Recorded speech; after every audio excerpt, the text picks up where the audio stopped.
Here we go. My name's Todd. This is Cathy. Welcome back to another episode of Zen Parenting Radio. This is podcast number 723. Why listen to Zen Parenting Radio? Because you'll feel outstanding. As always, remember our motto, which is the best predictor of a child's well-being, is a parent's self-understanding. On today's show, we have two good friends of ours, sweetie. Yep. We have Mr. Shaun Emerson and Mr. Chris Lozier. Sweetie, you do your best to explain who these two clowns are. In like personal relationship or Let's in like work Let's relationship? do personal and then I'll go professional. Well, I'll start with Chris Lozier. Chris Lozier is the husband of my best friend, Manisha. That's the personal part. So that's where I met him. I don't know how many years ago, 25 years ago, 25 years ago, something like that. And since then is obviously one of my best friends as well. But he is a type to go into all of his work history. No, it's going to be boring. Okay, that's what I mean. Like, where do you want me to go? No, just how we know these Okay, guys. and then Shaun is our good friend for many reasons. Because I used to take Shaun's yoga class. And I talked about Shaun a lot because I really liked his yoga class. And then I feel like, Shaun, you asked, now Todd and I disagree on this, but I thought you asked me about my Zen parenting shirt once. I think I asked him. Oh, damn. Yeah. And I don't even know if you asked me. I think you noticed it. So then you Googled it. And then you listened to some podcasts. Yeah. And then I got an email from you. I did. I binged like 10 or 11. I'm like, oh, these guys are pretty good. Yeah. I think I'm going to reach out to them. Little did you know, X amount of years later, this is the second time you've been on with us? This is. Yeah. First time was with Frank, talking about masculinity. Oh, that's right. I knew he had been here before and Chris has been here before too, because he and Manisha came in and talked about their daughter, May, because she had Kawasaki disease when she was young. That was a really early podcast. Yeah, way back when. But Shaun, going back to it was before Shaun. Shaun, BS before Shaun. But the thing about Shaun was that I used to joke that all of Todd's best friends came from me because Frank and I did yoga teacher training together. I took Shaun's class. Chris is, Manisha's husband. So I'd always be like, you get all your friends I'm forever in debt to you. Thank you. All right, great. So the professional side is that Shaun and Chris, after a while, they were having these conversations on the phone, whatever, and you guys both had a curiosity about, I don't know, just understanding other people. You decided to do a podcast together called If You've Come This Far, and you've been doing it for, I think, a few years now. Yeah, you actually called it on the professional side. I know, right? Professional, yes, right. Hardly. 2021. A little over 2 years, I think. Yeah. And you've you've done 35 interviews, and we might talk about some of the people you've interviewed because that's interesting. But what perpetuated my one is to do some cross promotion, obviously. So if there's any Zen parenting listeners out there and you want to, Shaun and Chris do a really good job of getting their guests to kind of like disarm and relax, and it's it's just a really casual discussion. And Cathy, you and I have done we've done 700 podcasts. We've probably done 60 interviews. And it's more than that. Maybe, who knows? And it seems like when I'm leading the interview, I'm always like asking them about their book and I like to like talk about some of their kind of like a Dax Shepard podcast where he like goes in all these different directions. Yeah, I like that too. You guys seem to go in all different directions aside from the expertise that the guy is on. Would you agree with that? I'm not sure that we do it by design as much as that's just how Shaun and I became friends, really, is going in different directions. Right.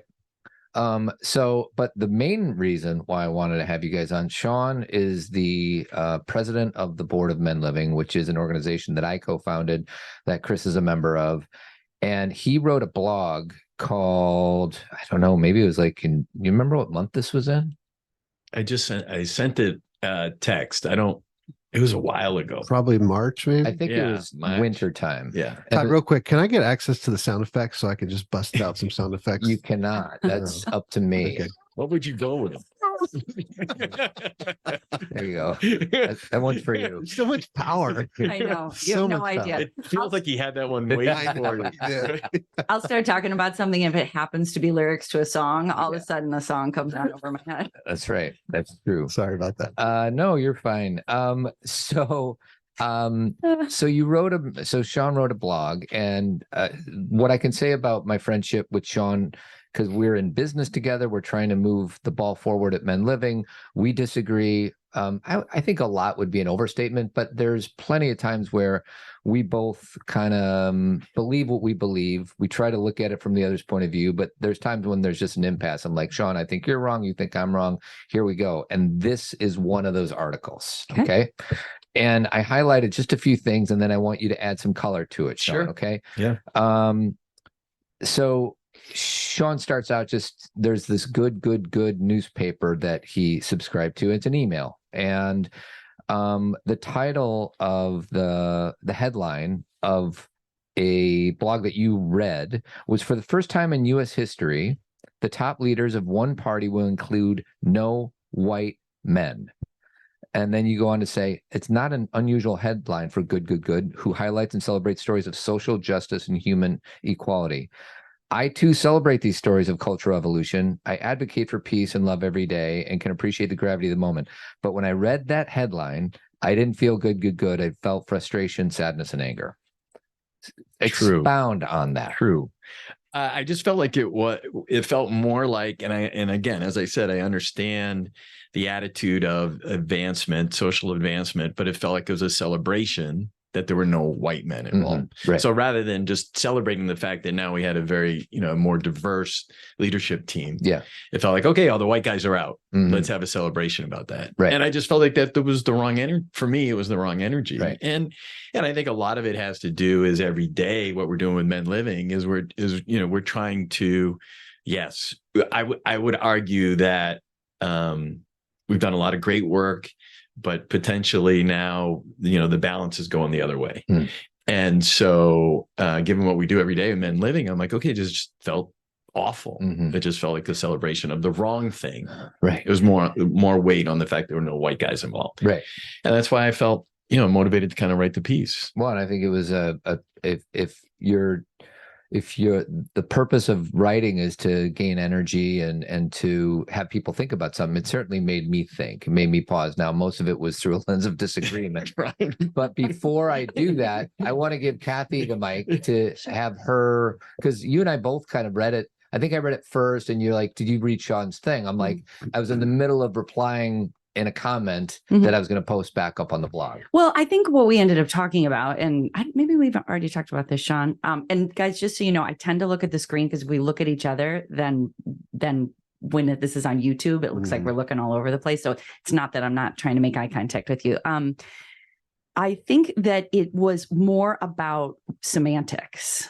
That's what I felt like it came down to, is that the truth is, like, I sometimes even debate Todd on, like I think you just said, Shaun, that sometimes it feels like it's tilting the other way. And I debate that because I think there's a lot of media around things. And, it just so happens this weekend, Barbie came out and there's been a lot of focus on that. And so there's a lot of attention and conversation, but attention and conversation is not societal change. Mm-hmm. So like the experiences of women are really not that different. Not only that, but more of our rights are being taken away by not you three sitting here, but by white men. Mm-hmm. Right. So there's still this threat, even though there's more conversation. So basically what I said to Todd was, I think it's not that Shaun disagrees with what's in this article. And you just said this for yourself, Shaun, it's the way it's like, screw you. Now where it's using the same oppressive energy to like say, well, it's white men, forget about you, just us. Mm-hmm. And in that us is diversity, women, whatever it may be. And I think especially from the good newspaper, which, tends to have, and again, it did not bother me. Mm-hmm. I don't have a problem with those semantics, but I was like, just, I reread what you wrote. And I obviously, just knowing you, I know you don't disagree with what the truth is about the world. Mm-hmm. It's more about, let's not take that energy and then now be negative about all men. Yeah, exactly. Yeah. Chris? Anything? Because I got my take, but I mean, I thought about it. I wonder, Shaun, if so it wasn't the statistic that was disheartening. It was the framing of the message. Is that right? Like, had the headline been, for the first time in history, all the leaders of a political party are women and people of color, you would have read it totally reacted much differently. Yeah, totally different. Yeah, I think that's what it is. Yeah, for me too. Yeah. So for me, I feel like I got triggered when I read it originally, and it's because I am the father of 3 daughters. You're the father. Shaun is the father of 2 daughters. Chris is the father of 2 daughters. And my experience in working with men is the minute many guys get challenged to think from a perspective other than their own, they get super sensitive.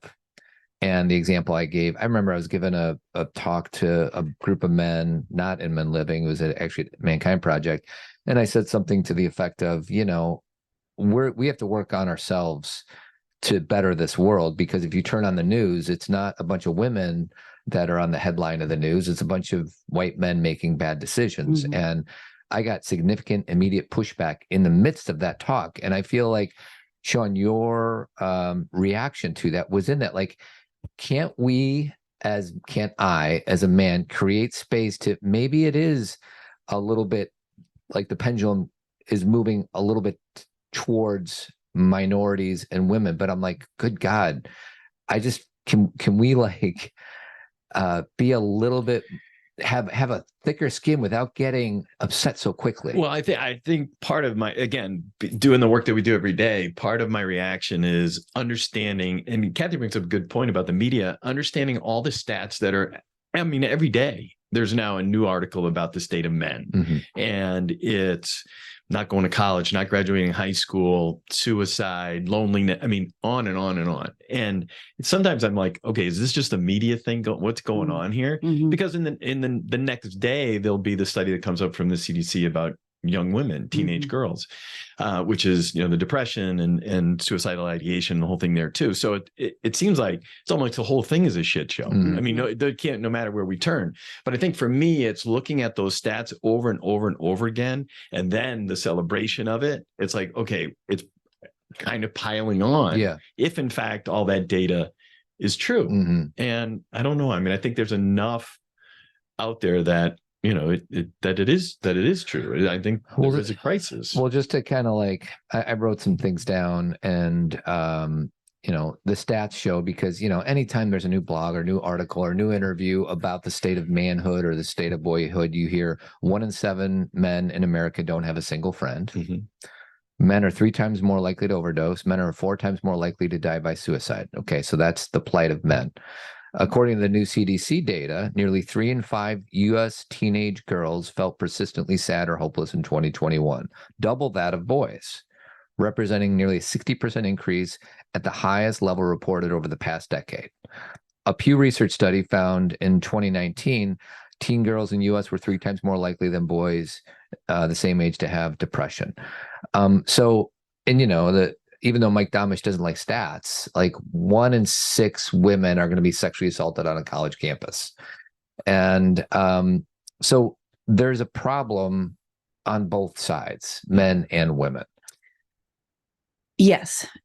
And we can talk stats, all day long, but the truth is the experience that women have is so different than men. So that's kind of, stats are a thing, and and everything, it's very nice, the work that Todd and I do together, because as much as I just focus on women and girls, I get all that information from Todd and his experiences in Men Living. Obviously he's not sharing the actual people, but the experience of men and their history and how that shows up. So I have, I feel like a full picture, and just in my own experience as a therapist, obviously, the but that I always put out there is, being a woman in the world is so different, mm-hmm. So it's like, I have so much, empathy and understanding for men's experiences. And it's hard. It's just the amount, I think the thing that women always push back on, is the amount of shifting and shape shifting that women have to do in their everyday lives, as far as okay, this isn't working, so I need to do this instead. This isn't fair, but I need to accommodate this. This is life-threatening, but if I say something, I could lose my job. This is a situation where I should be able to go here, but it's not safe for me. And a lot of the onus is put on women. There is, when women go away to college, it is, you need to protect yourself. We just heard a story yesterday. Todd just told me a story about a girl getting roofied. And again, I know all these stats. I work with these girls who this happens to, but it's like, and I know you guys are doing it in Men Living, but where are the conversations with boys and men about what they need to change? Because my whole life I've been told how to change and how to accommodate and how to show up differently. So then it's not really about this article, Shaun, but then when it's like, well, good, women are, there's finally some things where there's a shift, a change, and there's like men are like, yeah, but what about us? And my thing is, well, you guys can now shift and change, right? That is because we've been, I even, it's just funny things like when I first, got a job, like we had to wear suits all the time to look like you guys, and I had to keep my voice down to sound like you guys. And my dad told me short hair might be a better idea for you than long hair, so you're taken more seriously. Like the amount of shifting.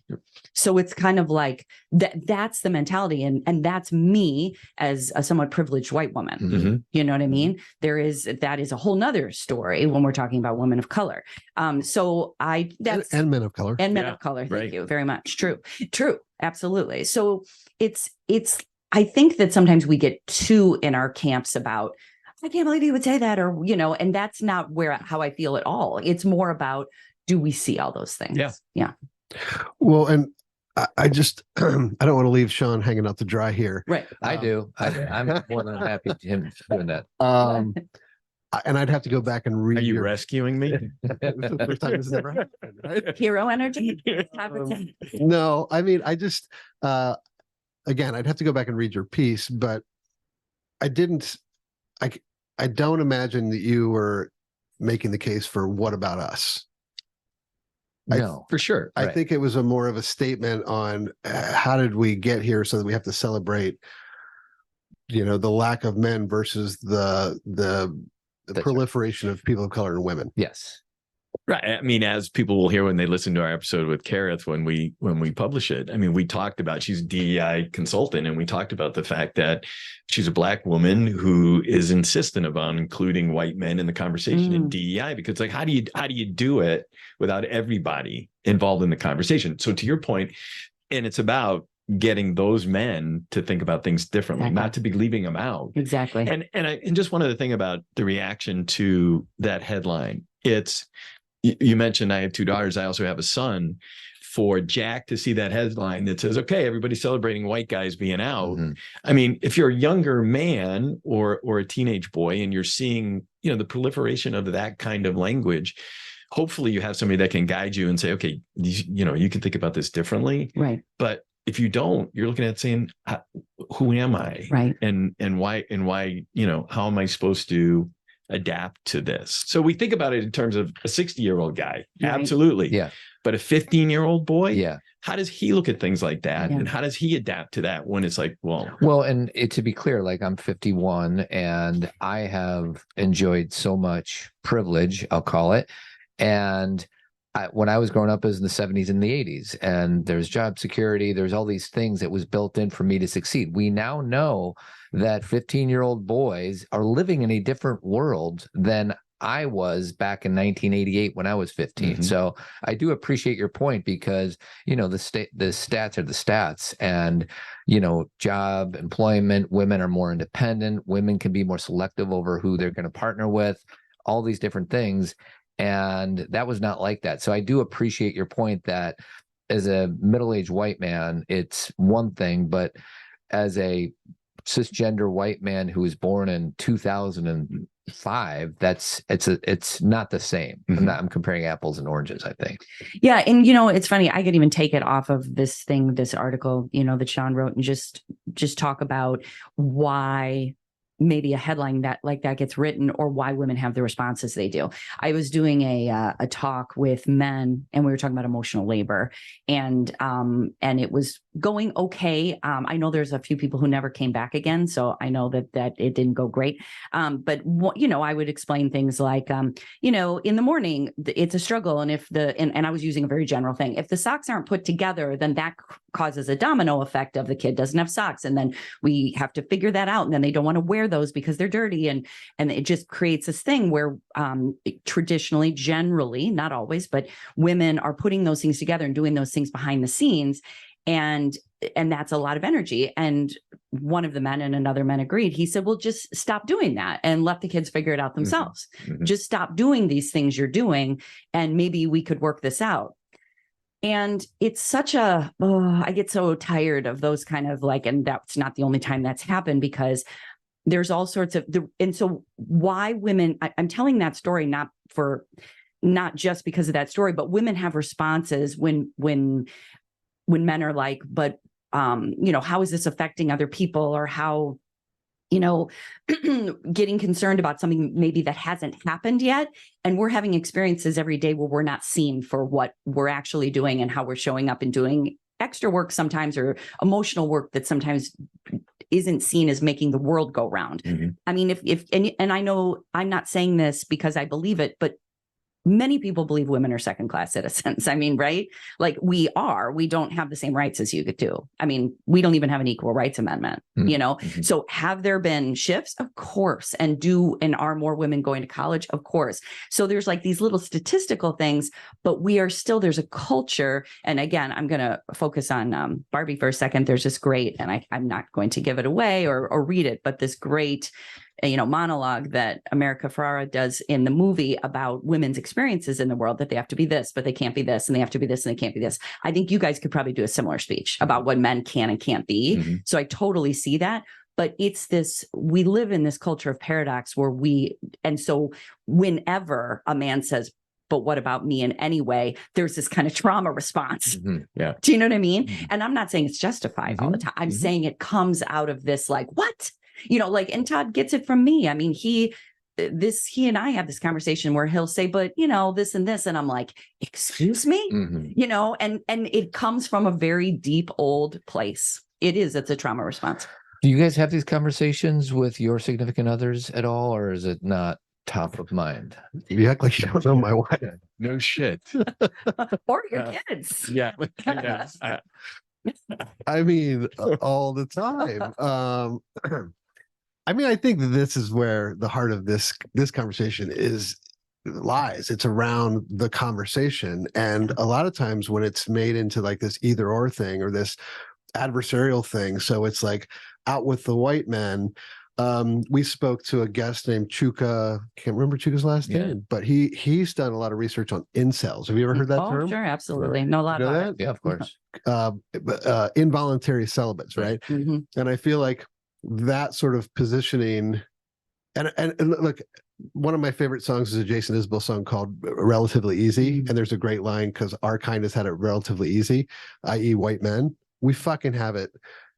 Do you cuss? No, I got to keep Not Yeah, I know. That's stamping like, it. yeah. You guys are killing me. Oh, Yeah. you should try it. Yeah. But I we mean, don't want that that explicit, Yes. and parents don't listen to it. Right. but I mean, the way the conversation is gone is that We're not getting back. It required a little bit of bravery for Shaun to even write that piece, because For sure. it's so easy to get shot down, when all you might be really saying is this the best way for us to facilitate this conversation? Right. Because you might lead to, you're not going to get the support of the people on the other side, the quote unquote other side, when you pin each other against one another the way that type of headline does. Mm-hmm. And the response that comes up, I think, is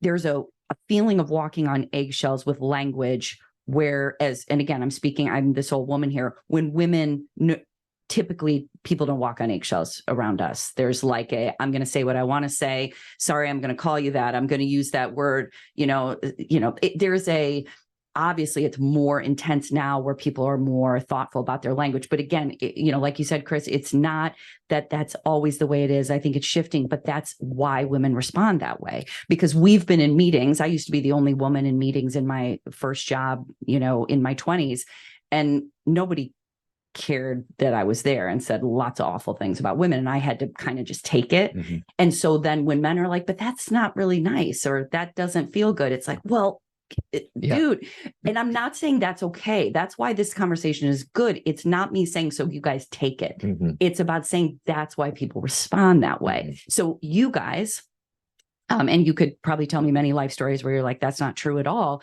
But there is a feeling, I think, among women of you guys haven't had the experiences we've had. And so it's almost like, we have to almost exhaust all of our stories so you guys understand that we've walked through a different world. The story that Todd and I tell all the time on the podcast, but it just is a good generalization, is how often Todd has thought I'm neurotic. Okay. In many different ways. You don't need to lock the car. You don't need to lock the house. Don't worry about it. I know. And he's just like, he kind of like early in our relationship would roll his eyes. I'm less dumb than I've done some of that. Yes. I'm pretty sure. I'd be like, now when you came in, did you lock the door? He's like, you don't need to worry about it. I'm like, I don't, Mm-hmm. because I think I do with 3 girls in the house. Because you know what? I have been chased and I have been attacked, and it's this mentality. Now he gets it, but that the belief that women are neurotic versus life experience. And obviously we hear this of, when we're talking about diversity, when we're talking, people of color stories about life experience. You're telling me that this isn't happening, but this is happening. So I think this conversation is less about Shaun's article and more about how we have these conversations so we understand where everybody's coming from, because everybody has a story and everybody has had experiences of not being seen, heard, valued. Mm. Well, and I think partly too around this whole idea of, so what we're doing, I think, at Men Living is partially we're bringing guys together so that they can connect with other men. But for me, anyways, if they're not gaining, by being more emotional and more open and more engaged, not going out into the world and doing that with other people, right? Which is it's almost like fighting against the conditioning. Almost Mm-hmm. is kind of what we're doing. Not a reconditioning, but if that's not happening, it's only half the job. Right. I mean, as far as I'm concerned, Well, and right? I think some of the spaces we create, there's wonderful guys that are breaking down in the middle of a meeting and tapping into their emotions, and then they'll go home and act the same way. Like, why are you even coming here? Yeah. It's not going to. What if you go to a church? Take yoga off the mat. I mean, all these ideas that we learn in these spiritual places, I'll call them, if you're not taking it outside of the 60-minute church or the 60-minute yoga session or the 60-minute men's group meeting, then it's less than half the battle. Like, great, you're here, but how are you going to carry this forward? And the people who most want us men to be more mature are women. I mean, there's no doubt about it. It's not for us, it's for all of us, because if the world gets more impactfully, if we evolve as a human species, we have to evolve more quickly as a collective group of men.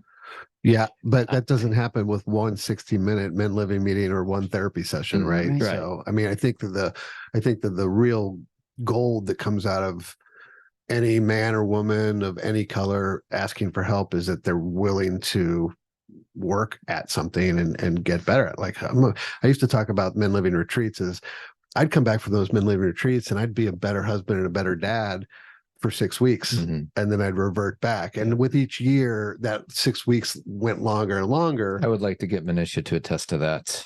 What, that it lasted 6 weeks? She checks her calendar. Yeah. 6 weeks is arbitrary. I was just trying to give an example. 6 hours. But 6 hours is better than 0 hours. Yeah. Right. And so the fact that people are increasingly, hopefully, willing to ask for help and willing to work on themselves is that's a win. So I have this crazy theory. I'll just throw it out there, that because we've been here a nanosecond, right, as human beings, and men were able to angle themselves to establish the patriarchy and be in control. But it didn't last very long because we're not as smart. We're really not stronger than women. Right. And now it's going backwards. It's like, and so it's like, and now it's going to be hard to say, well, wait, don't forget us. Can you help?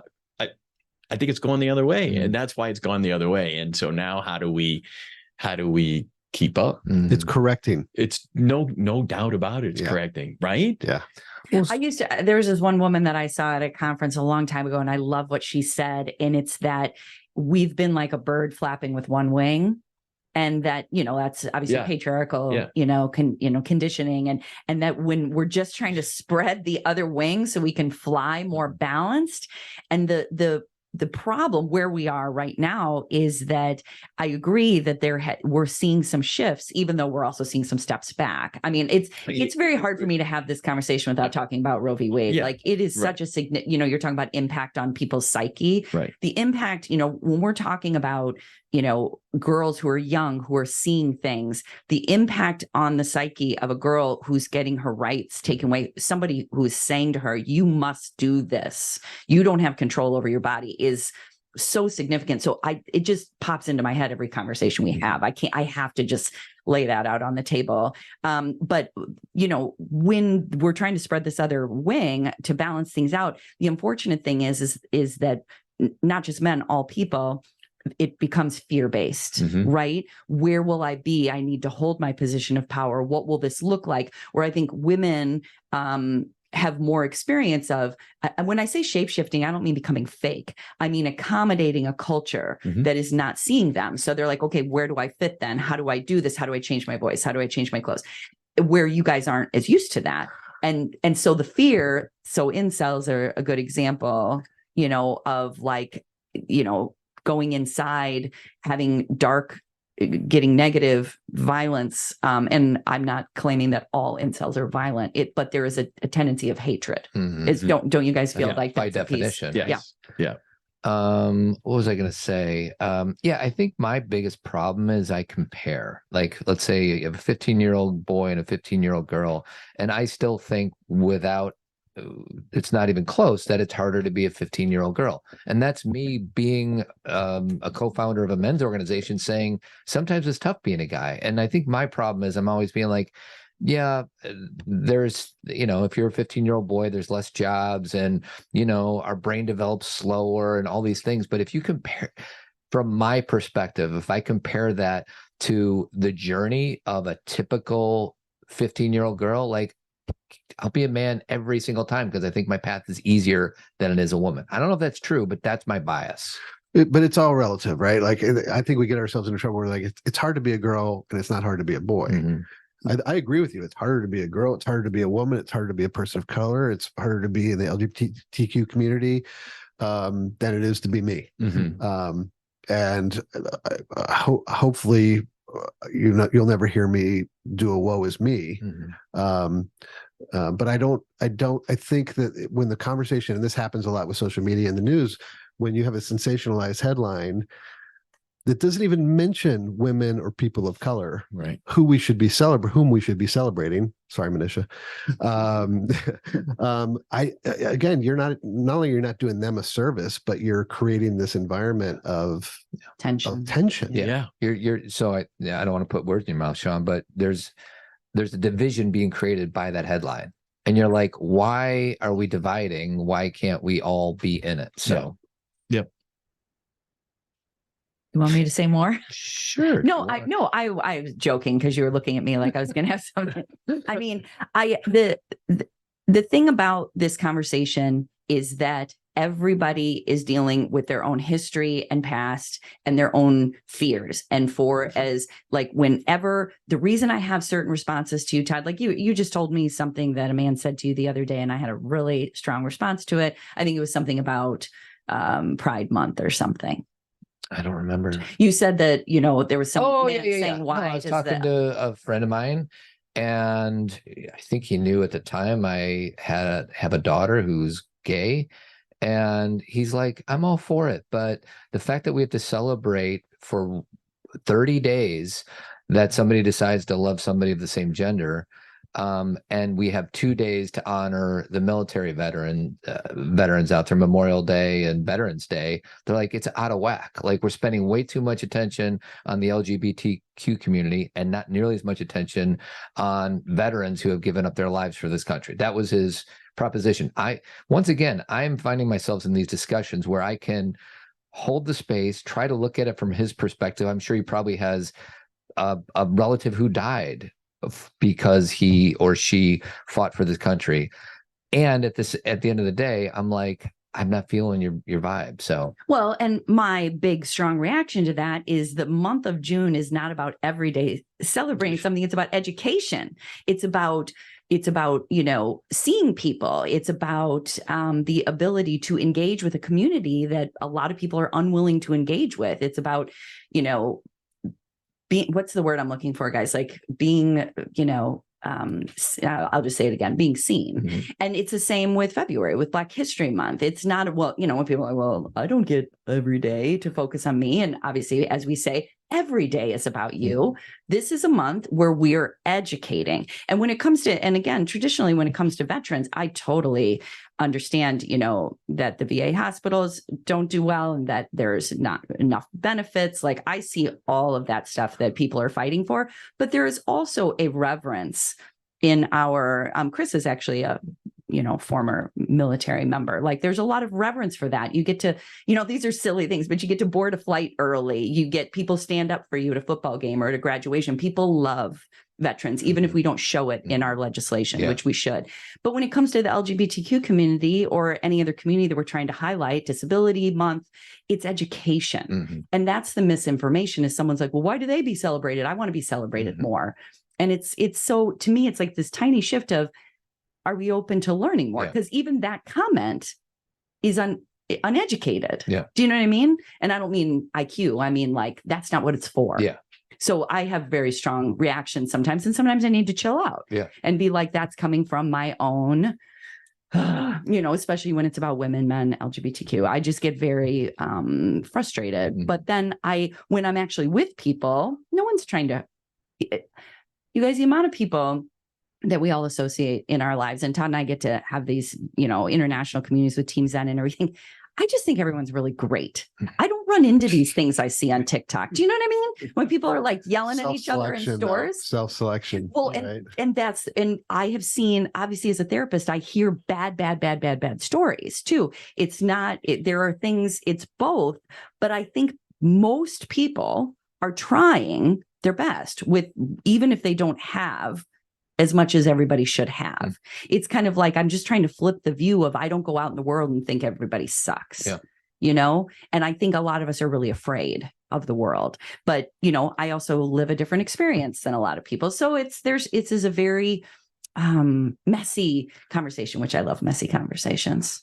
Well, and I think that's all I really want to do at this point, is to be in a conversation with somebody whom I can disagree with and not judge the person across from me. Right. And I think what happens behind the safety of a phone or seeing somebody on CNN or Fox, that you can't cultivate that without being in proximity with the person, like live talking to them. Yeah. So I just want to continue to cultivate conversations with people of whom I disagree with, because I think that is it's a sacred place. I'm doing a discussion on the podcast, The Witch Trials of J.K. Rowling, in a few weeks.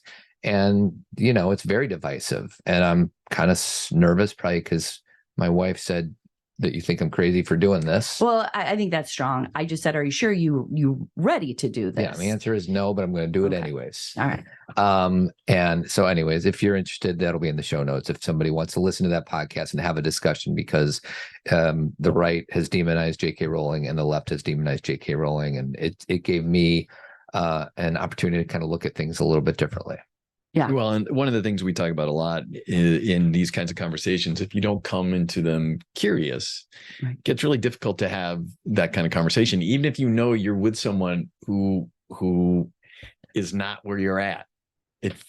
For me anyways, if I can get curious about their position, why they might be where they're coming from, at least there's a little bit of connection.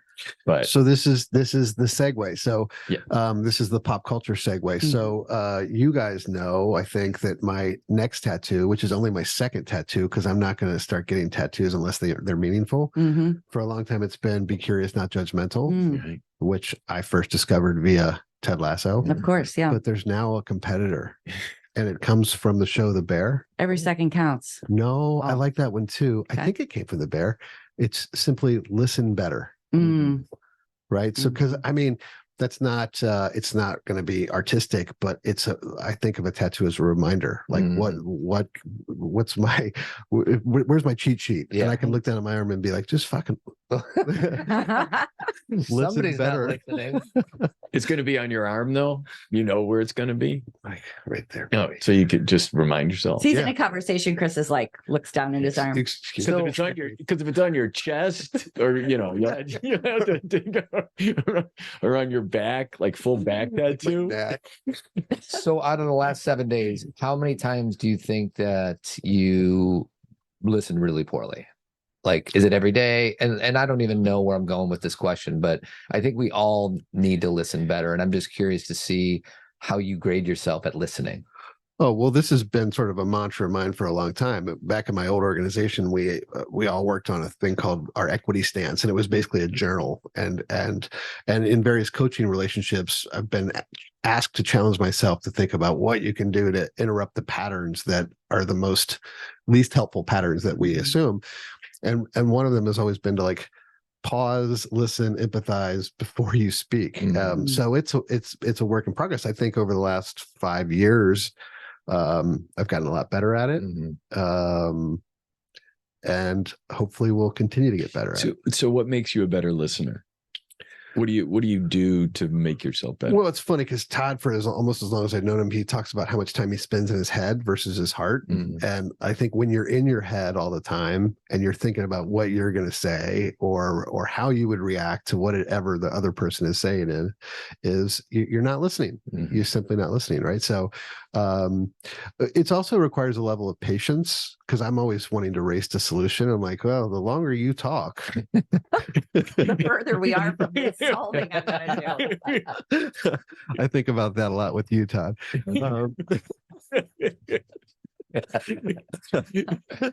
So just like being patient, breathing, empathizing. And I mean, it just sums up well with like, listen better. I've been getting a lot of that. We had breakfast twice this weekend. We with two brunches. Saturday and Sunday. I love brunch. And when my family gets going on talking, like it's really hard to find a space to insert whatever it is that I want to say. And there's a few moments where I'm like, I'm not even going to try. I'm just going to keep on listening. And what I was about to say wasn't really that important anyways, but I just find it sometimes like, guys, like, how about a pause? And it's really because I have some active conversational people in my family, and I'm not even looking at you. I'm thinking of. I'm very active. Of course you are, but I'm thinking of our kids. Shocker. I know, right? I'm thinking of our 3 daughters too, and I'm like, they can really like. I need to like be very strategic on when I want to interrupt because I'm like waiting for that pause, and sometimes I'm waiting for like 15 minutes. I'm like, whatever. I have one suggestion. What is it? Instead of coming in with like, well, here's my experience with that, or this is what I think about it, to stay engaged is to say, when was that experience? Mm-hmm. Or what? So instead of coming in with new information, you stay engaged by asking another question. Like if one of the girls tells a story and then they're like, and then this happened and this happened, for you to be actually curious and be like, what year did that happen? Like, I feel like when someone just backs away from the conversation completely, it can actually, now again, we can handle it, but it can be uncomfortable for everybody else because then they feel the need to like pull you in some like inorganic way. And sometimes I'm like, I'm out of here, even though I'm still sitting there. He's like, I'll take your food. I'll take your food. I'll just start eating everything. So the 4 ladies are rejecting you. Yes. Really, basically what it is. All at the the one same guy, they're already like, we don't need anything from him. This is why he started Men's Living. I love it. He's like, so can I go off of what Chris said about before we do that? I just need to. So, Hold on, I'm just gonna. Everybody knows what this is, right? One of my favorite Taylor Swift songs, by the way. Yeah, I love. Yeah, me too. I knew it was Taylor Swift.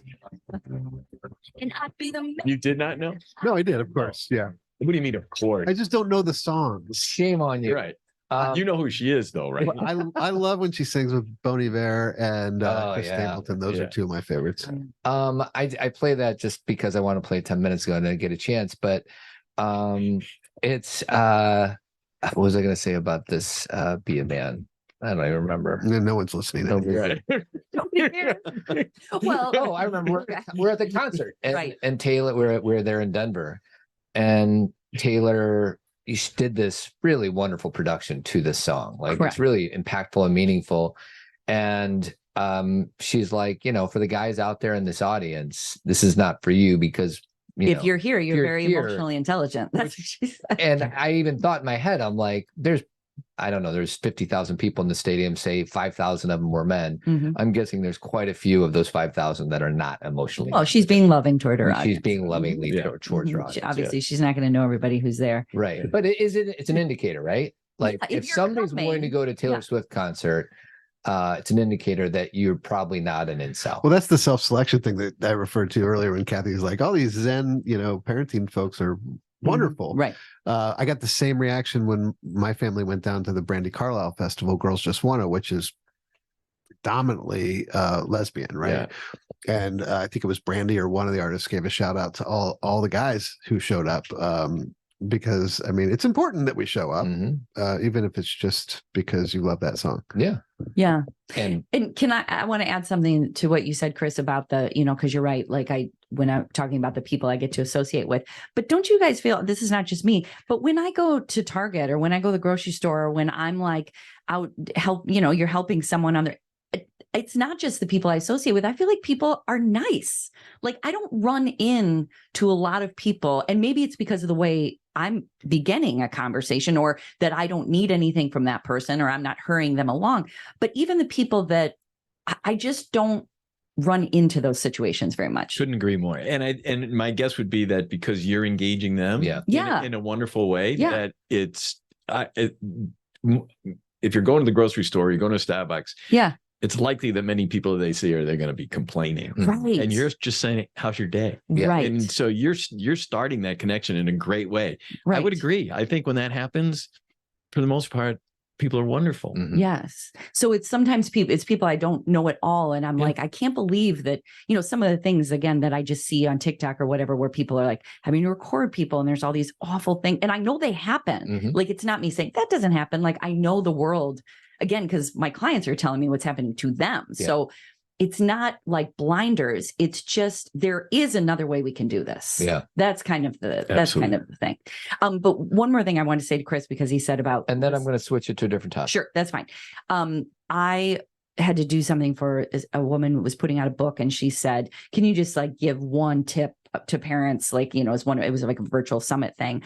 And the thing that I was like, what tip could I give to parents? And it's just to know less. So like listen better and know less. Yeah. Right. Yeah. Because that's be curious, right? Right. Don't curious. assume that you know all the answers. Exactly. And it's so funny with language when it comes to, this kind of work that we do, because be curious has almost become mundane, right? People are like, yeah, I know, be curious. And it's like, no, really know less. Yeah. Can I share a quick story in response to that? So I feel like the older I get and the more success I have, which is not a lot, but the more I'm able to successfully navigate life, the more inclined I am to think that I don't need help.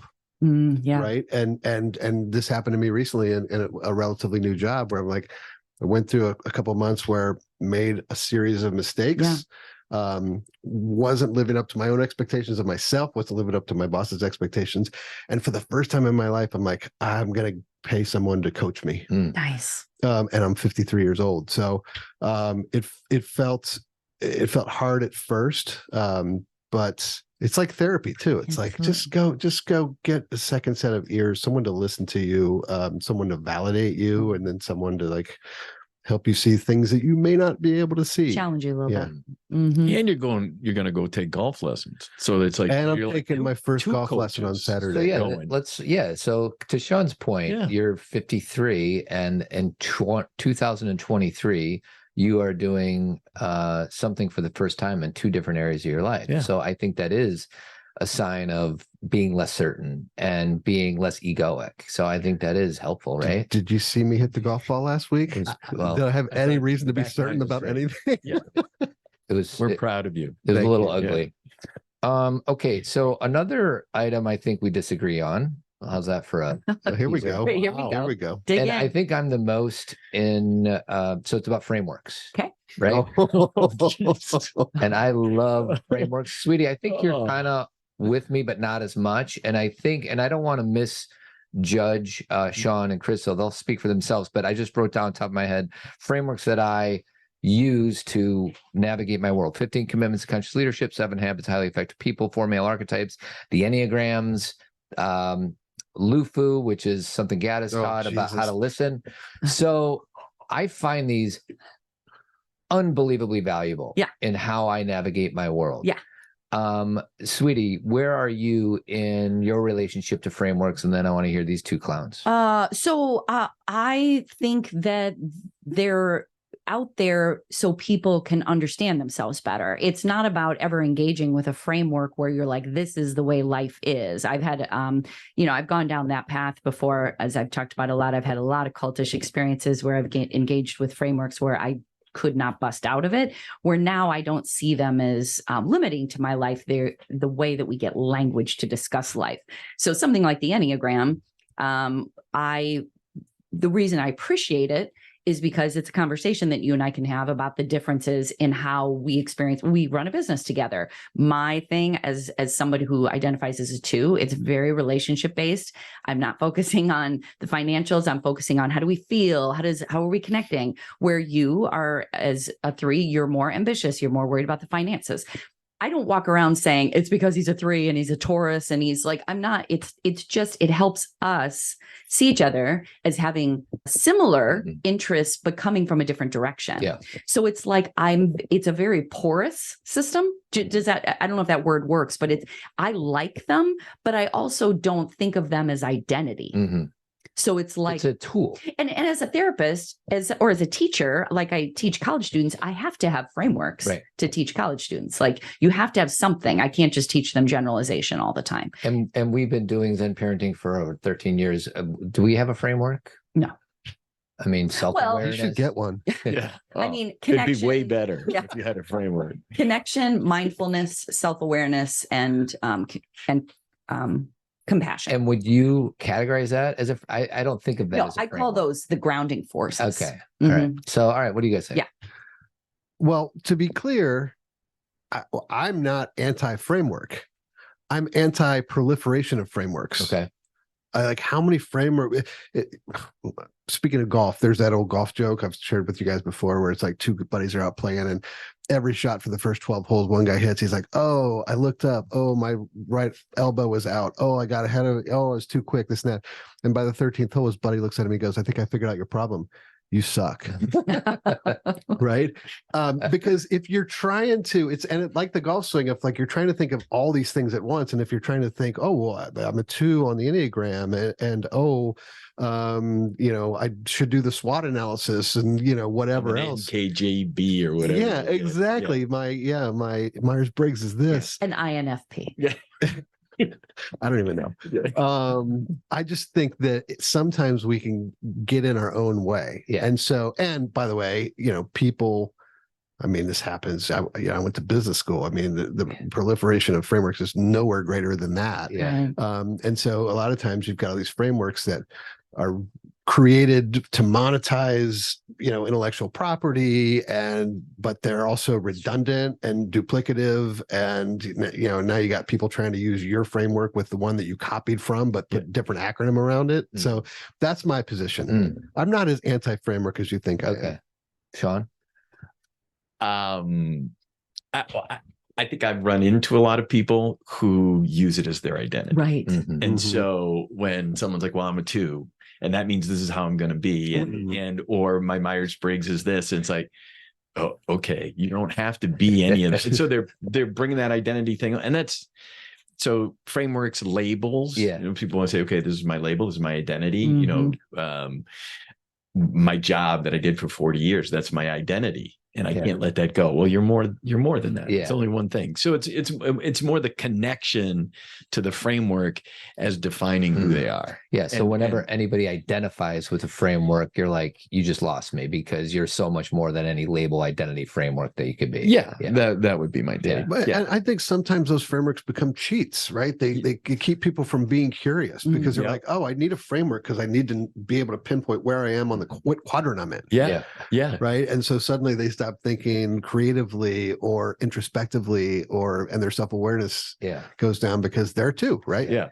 The critical thinking ends. And I think that I have kind of always looked at self-help or just personal growth or whatever. Again, we always need new words because they start to but I look at it as cycles, and and it's funny because you can come right back around, like even in the yoga world, like when I first, got into yoga, I went from just being like a student where I'm like, I'm doing this pose. Then you get into yoga and you're like, no, this has a name. This has a purpose. Now say it in Sanskrit. Now only say it in Sanskrit. Now blend. And you're like developing this identity. And then my favorite part of yoga was when I was able to let all of that go. And occasionally I would say something in Sanskrit, but that was because I chose it. And it wasn't because someone was telling me to. And I would say, and so things go in cycles where I think it depends on where you meet someone.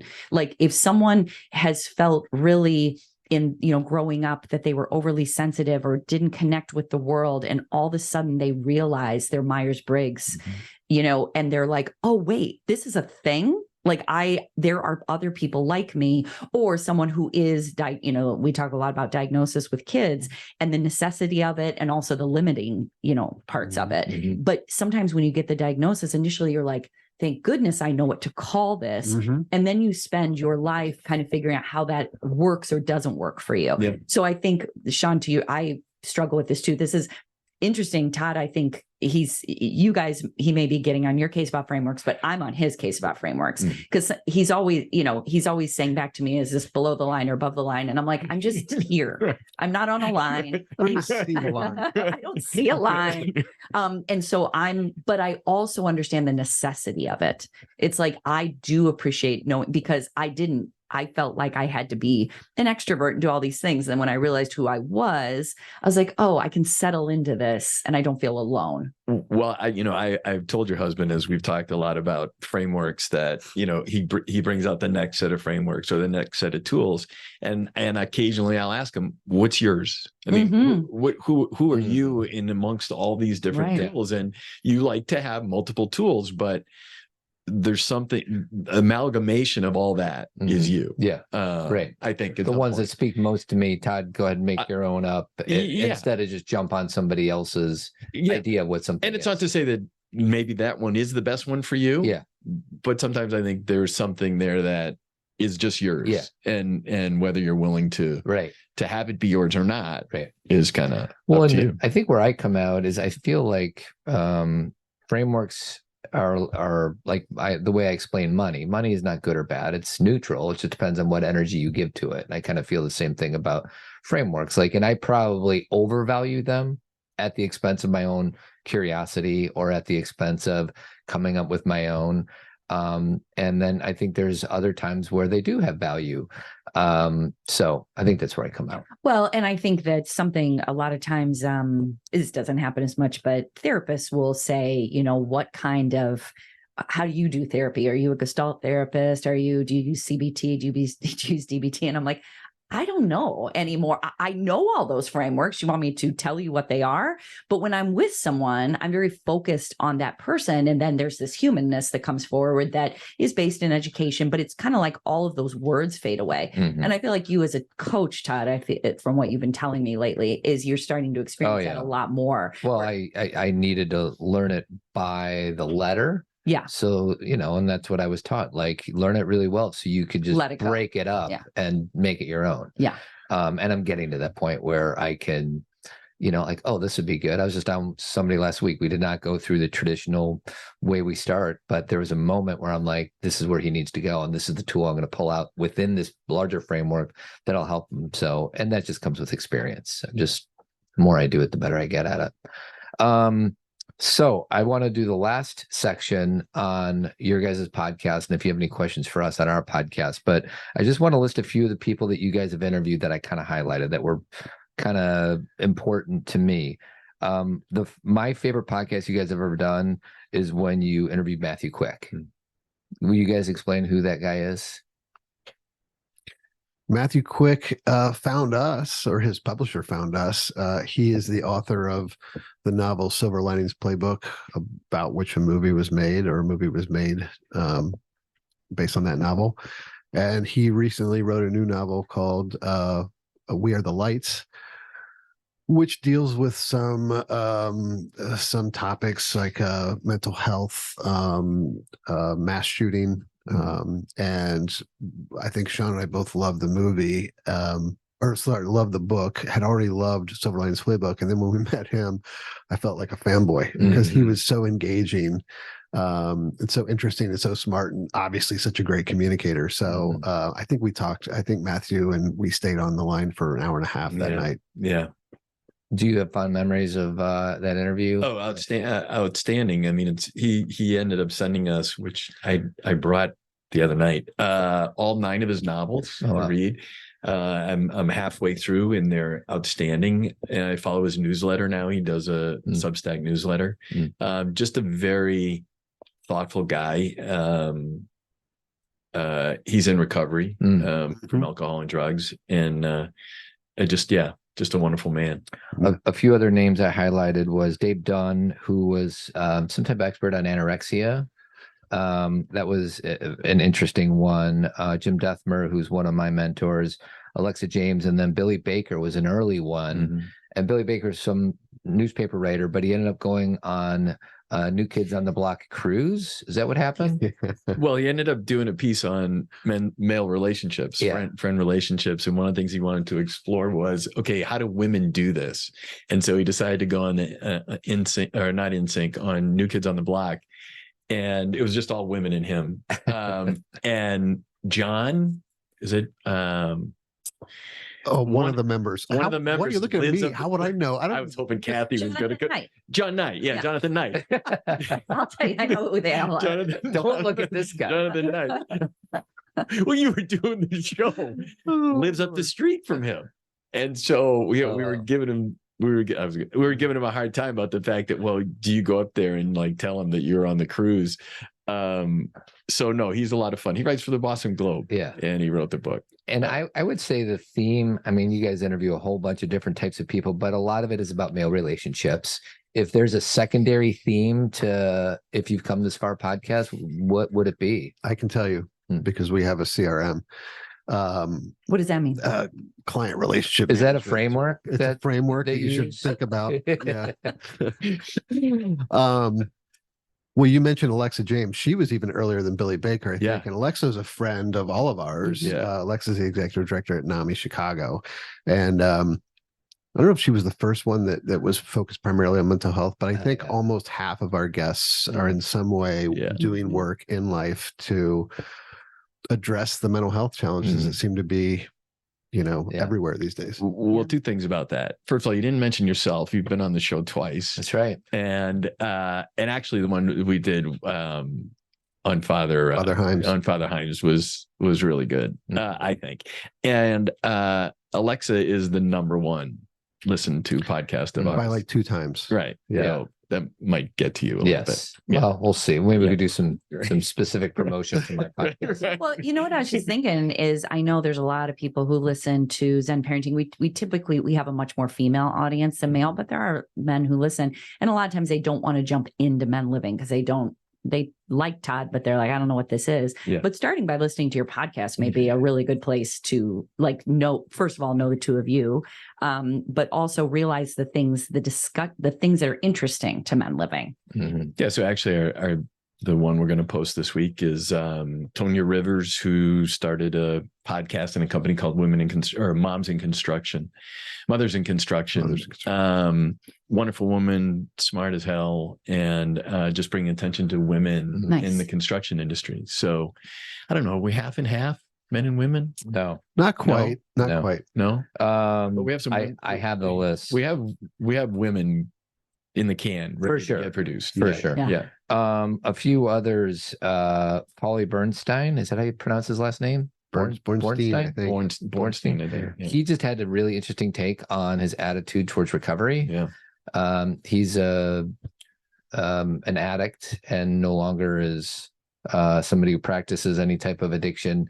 But his take was 12-step is great for some people, but that's not the only way to get sober. That's right. And I thought it was really interesting. He works as an addiction counselor now. Yeah. Yeah. In Ohio. And then your buddy, Dr. John Sherman, was impactful enough on your podcast that you brought him into your speech when you were doing a speech for your daughter at her wedding. Yeah. And what was the thing that he said that you thought was interesting?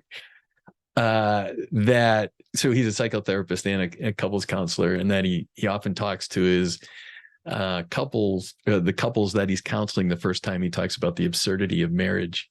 So yeah, I brought that up at my daughter's wedding, the absurdity of marriage. And what we talk about with him is he's using humor to try to disarm and talk about, okay, think about what we do as we get into a marriage and our expectations and what we're told it's going to be. And, I just thought it was a great line. Yeah. So Sherm's a good interview. Great interview. And marriage is just hard, and parenting is hard. And so if we don't just acknowledge that at the outset, we're setting ourselves up for disappointment, if not failure, right? Yeah.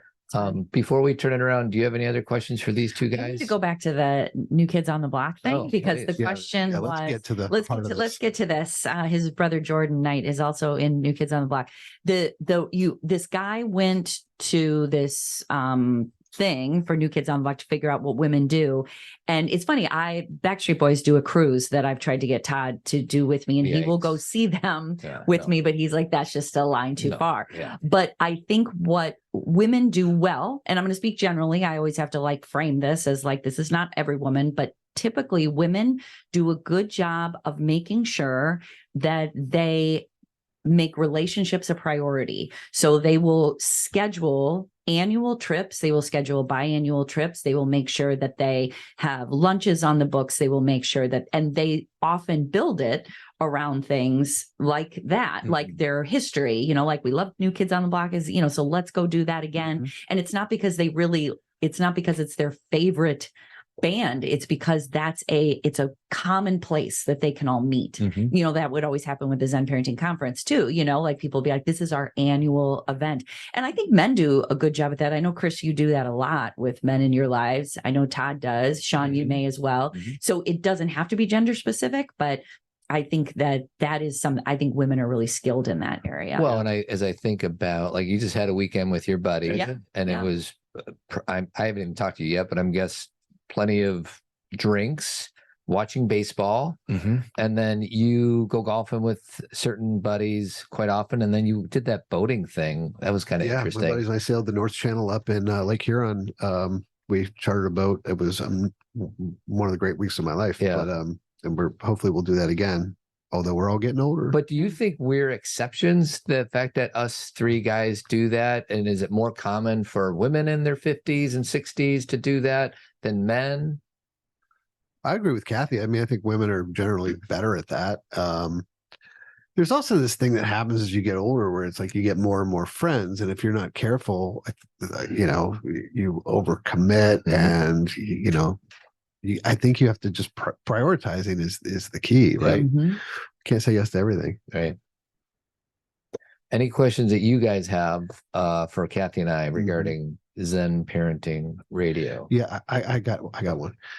So Todd, I think you were our first guest on If You've Come This Far. Yes. I tried to pull up episode 1 of Zen. I couldn't find it. Right. I also remember hearing you say on a podcast that after the first 3 or 5, I forget what you said, if it had been up to you, you would have bagged the whole thing. Well, not bagged it, but I would have run out of things to share. So we are on podcast 700 and whatever I said, 723. And for about 713 of those 723, it's me asking Cathy a question is what do you got for tomorrow's show? Because for me, I'm like, I got nothing, empty, zero, nothing going on up here. It's not true. I'm much better at riffing than creating and initiating. Playing the baby sounds. Yes. The baby crying. Yeah, you're like Stearns. Who's Stearns?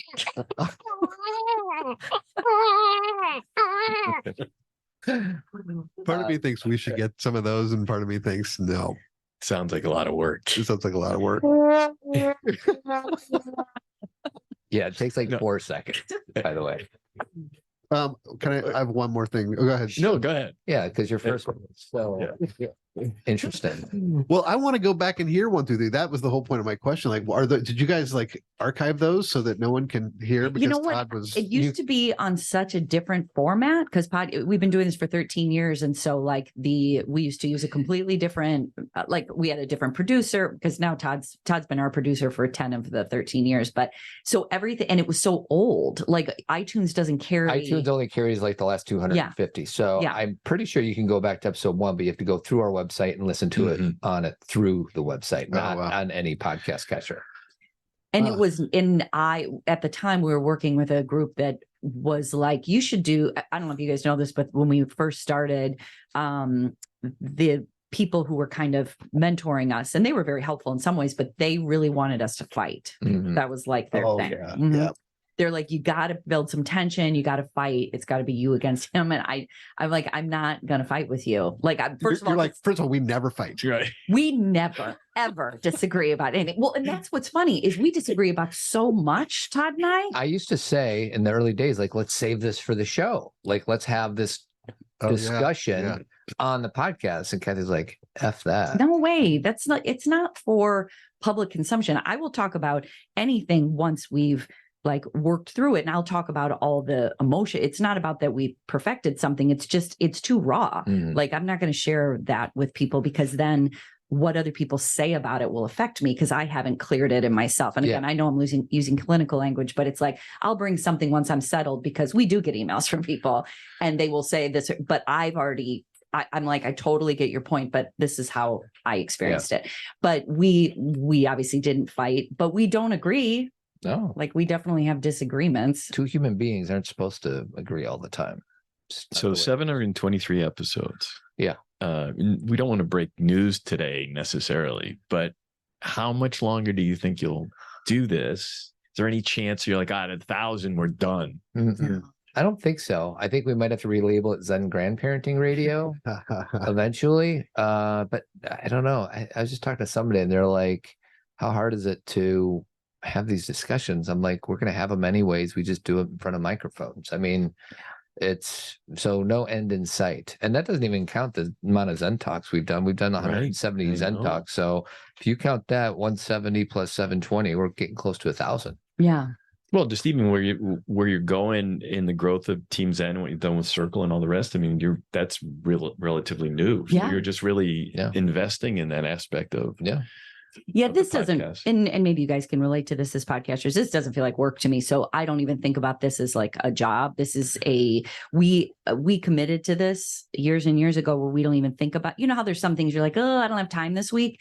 That's not, never is on we always have time. And we have such an inherent advantage to other podcasters, in my judgment. Because you guys live in together. 2 different houses. And there's, I think Duffy has all his podcasts and it's hard to coordinate with someone else's schedule. With somebody else's schedule.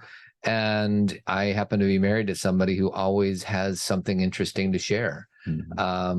So, we're about to record another one and I think we have like 8 words written down on a piece of paper and we're going to talk about it for an hour. So. Right. Yeah, it's fun. And also the other thing, and again, I know Todd was joking about listeners and everything, but please don't get me wrong. I obviously want people to listen to the show and I hope it continues to grow. Like we've stayed pretty solid in the world of podcasting when it comes to parenting, but the goal is it's not about let's do this and then we'll get more listeners. Because obviously if we did more interviews, that's what grows your base. Yeah. And that's not super sometimes it is like, I like having you guys here. Like I like doing the things where this is like a fun conversation, but to just push other people's books and that kind of thing. That's not fun to me. I get bored. If I'm going to be bored, I think the listener is going to be bored. So I only want to have people on that are really interesting to me. And I know we always kind of make fun of each other because that's guy language, but you two are two of the most important men in my life. And I was totally excited to sit down with you guys. And that's, sorry to plug Men Living, but there's so many lonely guys out there, and we make it so easy for guys to connect with other guys. We have 9 different meetings every single week. We have all these different connecting platforms. It's unbelievable. So if there's a man out there, if there's somebody out there listening that knows a man that would love to, lean into some type of connection, I don't know if we can make it any easier for them. Mm-hmm. Right? Yeah, absolutely. So, yeah. Well, and just the other thing I want to say about the podcast is Zen Parenting Radio is you talking to people about it. It's like, don't be fooled by the parenting. And I know there's a lot of parents that you have, but I just like to remind them, hey, give it a listen and don't be. No. It's the parenting part of it is. It's not a parenting podcast at all. Right. That was a hook. Yeah. Yeah. And it was not to trick people as much as I don't think parenting is parenting either. I think it's just relating to, and it's been, what's fun about it is, when we started this, I think JC was like 10 and now she's 20 or, even longer. She was 8. Yeah. She was younger. And now we've been able to, because a lot of people would say to us when our kids were little, oh, you guys will say this now, but wait until they're this age, wait until they're this age. I'm like, it's not about that we don't have problems. We have just as many problems as everybody else. It's about staying connected to your kids and having a relationship with them. That's all I've ever wanted to talk about. And I think people fear that if they do that when their kids are 8 or 9, then they'll lose authority or they won't have. And it's like you actually gain it, and not over them, but you continue. Because now I have 2 adult daughters, and so they can choose whether or not to be in relationship, right? Yep. And they choose. We like being together because they have always felt like they could be themselves in the house. But that's when your kids are little, we got a lot of pushback. Like, you guys don't know what you're talking about yet. You know what I mean?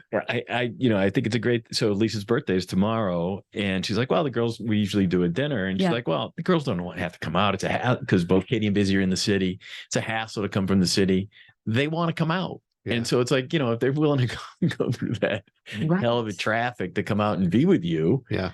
I'm like, let's not fight it.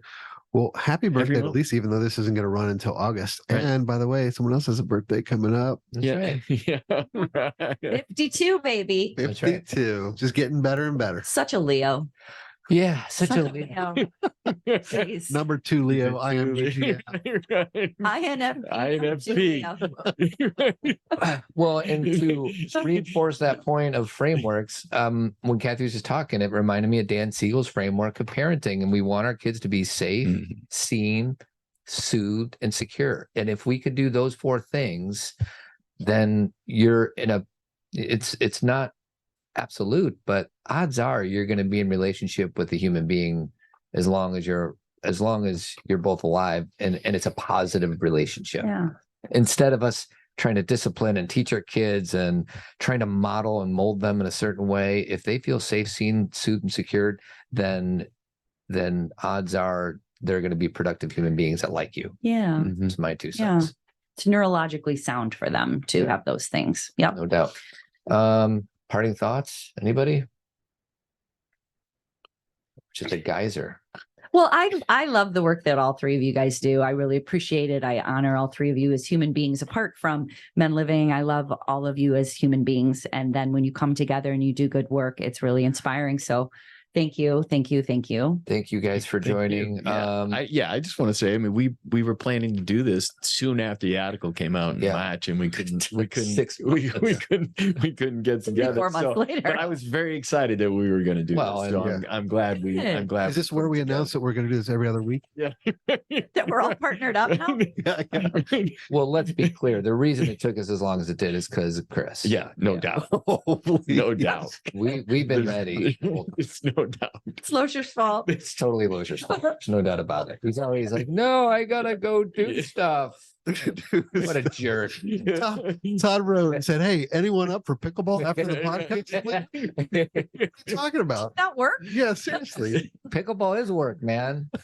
All right. So calls to action, subscribe to If You've Come This Far. If you're listening to If You've Come This Far, subscribe to Zen Parenting. Wait, tell them why you named it that. Well, yeah. That's a good pop culture thing. You did it. You did it. Yeah. Yeah, it's named after a line in one of my favorite movies, Shawshank Redemption. So at the end, Red's reading the letter that Andy Dufresne left him on his release from jail. And he says, if you've come this far, maybe you're willing to come a little further, which kind of encapsulates kind of what we're trying to do here. Yeah. So if people come on the show, while you're here, you might as well talk about what we're ever going to ask you. Did you We're guys going to go deep? My guess is you have not listened to the pop culturing that Cathy and I did on Shawshank. But one thing I learned in researching that movie was the movie was supposed to end with Red on the bus. I did listen to that? that episode. Yeah. And Thank gosh. they did Thank God it didn't. They did test audiences and said, you got to give us more. And then they filmed the part of Red walking on the beach. Oh, That's the other thing that's got to be said Goosebumps. since we're here. Your knowledge of pop culture is freakish. It's almost. I mean, it's like, Yeah. what? Yeah. yeah. Right? It's like a sickness. It's an illness. No, we have to tell you guys this. This is kind of funny. Todd and I had a date Saturday night. What do we do on a date? We do 80s trivia. Yeah. So Todd was throwing all these trivia questions. And then he gave me, again, I know it's not PC, but it was the Cosby Show, who are the Huxtable children in order of their age. So I'm like rattling them off. Oh my God. And he's like, no. Yeah. And I'm like, what do you mean no? Yeah. And he's like, no, it's not right. The card doesn't say that. And the card was wrong. Boom. Yeah. Come The on. card was Boom. wrong. And it Wow. wasn't just wrong once. Like it got like one of the 5 in the correct order. They had the right names, but none of them were in the right order. I'm like, I know this for a fact. And then there was another one. They had you add things like, how many Ghostbusters plus, how many whatever. And the answer, if you add them together, it was like 8. And Yeah. they had 11. Yeah. It was like 6 plus 3 equals 11. Like, It literally said 6 plus 3 equals 11. We're like, what is happening? When you start to know better than the card, we kept saying the answer is moops. yes. Have you guys seen that Seinfeld? No, No. these No. are clueless. Okay. We got nothing. Nothing. The Uh, answer is moops. All right. So that's the last thing I wanted to say. I love those conversations. We just gotta play that. Okay. Okay. This is the bubble boy. So this is a Seinfeld where George, and what's George's girlfriend's name? Susan is playing Trivial Pursuit with this kid who lives in a bubble. Yeah, it's called the bubble boy episode. This is for the game. How you doing over there? Not too good. All right, Bubble Boy. Let's just play. Who invaded Spain in the 8th century? That's a joke. The Moors. Oh, no. I'm so sorry. It's the Moops. The correct answer is the Moops. Moops. Let me see that. That's not Moops, you jerk. It's Moors. It's a misprint. I'm sorry. The card says Moops. We were pulling a little bit. The answer is moops. All right, let me do the outro music so we can officially close this thing. All right, guys, keep trucking. Thanks for joining us. See you next time on Zen Parenting.